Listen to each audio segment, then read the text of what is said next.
Государственная киностудия «Чувашкино» в этом году отмечает 95-летие. У истоков стояли выдающиеся деятели культуры, народный артист Чувашии, режиссер и драматург Иоаким Максим Кошкинский, чувашская актриса великая Таня Юн. Кино, созданное в Чувашии, смотрели по всему миру. Главная цель реорганизации «Чувашкино» – объединение с национальной телерадиокомпанией, создание фильмов на чувашском языке, об истории народа, его самобытной культуре, о выдающихся людях Чувашии. И эта оптимизация, прежде всего, направлена на то, чтобы каждая функция не просто была не утрачена, а усилена и соответствующим образом обеспечена для того, чтобы она реализовывала ту миссию, для чего она создавалась.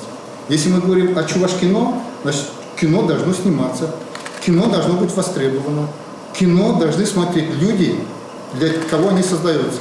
НТРК Чувашии будет создавать картины, что называется, под ключ. Сценарий, съемки, монтаж и размещать в эфире. Широкий прокат картин будет обеспечен сетью кинозалов и киноцентров Минкультуры Чувашии. Я, знаете, когда первый раз приехала на Чувашкино, у меня было ощущение, что я погрузилась примерно в 30-летнюю давность Мосфильма.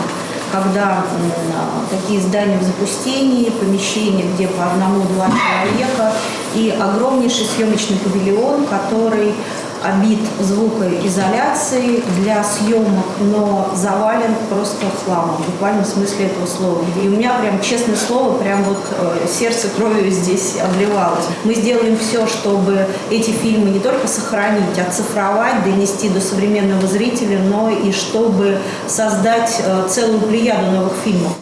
Обсудили на встрече и целесообразное использование здания Чувашкино, которое сейчас практически пустует. Порядка 1500 квадратных метров – это очень хорошее офисное помещение.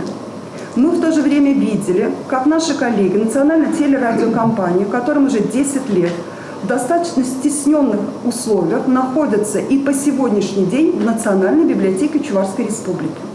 Что касается архивов, то работать с ними будут исторический и госархив современной истории. Это позволит систематизировать работу, внедрить новые стандарты и инструменты, отметил глава региона. Моя задача сейчас и задача НТРК вместе со мной, во-первых, дать возможность всем желающим проявить себя, написать сценарий, выступить в качестве актера, монтажера, сценариста, привлечь внимание к Чувашии посредством именно создания качественного контента.